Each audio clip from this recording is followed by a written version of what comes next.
আজ 19 এপ্রিল লোকসভা নির্বাচনে প্রথম দফার ভোট গ্রহণ শুরু হয়ে গিয়েছে সকাল থেকেই। চরম গরমে কেউ কেউ সকালেই যেমন বুথমুখী হয়েছিলেন, কেউ কেউ আবার ধীরে সুস্থে দিচ্ছেন ভোট। বিভিন্ন রাজনৈতিক দলের নেতা প্রার্থী থেকে শুরু করে তারকারাও ভোট উৎসবে মেতে। নির্বিঘ্নে ভোট দিয়ে সাংবাদিকদের সঙ্গে শুভেচ্ছা বিনিময় করলেন থালাইভা রজনীকান্ত। অভিনেতা তথা এমএনএম প্রধান কমল হাসান থেকে শুরু করে অভিনেতা গায়ক ধনুষ, সুপারস্টার অজিত কুমারও ভোট দিলেন। বিনোদন জগতের তারকাদের পাশাপাশি ভোট দিলেন রাজনীতির সঙ্গে ওতপ্রোতভাবে জড়িয়ে থাকা ব্যক্তিরাও। অসমের জোরহাটে ভোট দিলেন কেন্দ্রীয় জাহাজ মন্ত্রী ও রাজ্যের প্রাক্তন মুখ্যমন্ত্রী সর্বানন্দ সোনোয়াল। অন্যদিকে মহারাষ্ট্রে সপরিবার ও পরিচিতদের নিয়ে গিয়ে নাগপুরে ভোট দিলেন কেন্দ্রীয় মন্ত্রী ও বর্ষীয়ান বিজেপি নেতা নীতিন গডকরি। সকালে ভোট কেন্দ্রে গিয়ে নিজের ভোটাধিকার প্রয়োগ করতে দেখা যায় সদ্গুরুকে। প্রথম দফায় ভোট দিলেন কিরণ রিজিজুও।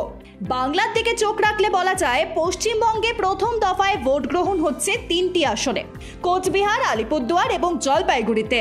2019 সালের নির্বাচনে এই 3 আসনেই জয়ী হয়েছিল ভারতীয় জনতা পার্টি।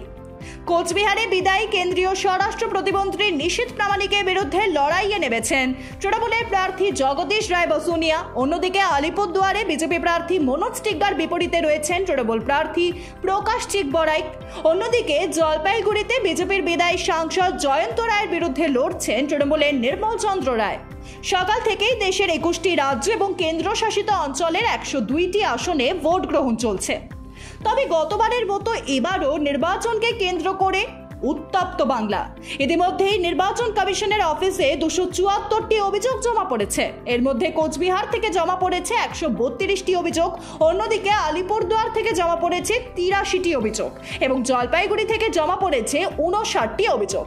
কমিশন জানিয়েছে সব মিলিয়ে 195টি অভিযোগের নিষ্পত্তি করা হয়েছে এখনো পর্যন্ত।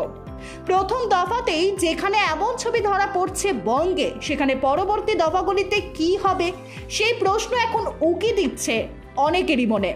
Bureau report, Ritam Bangla.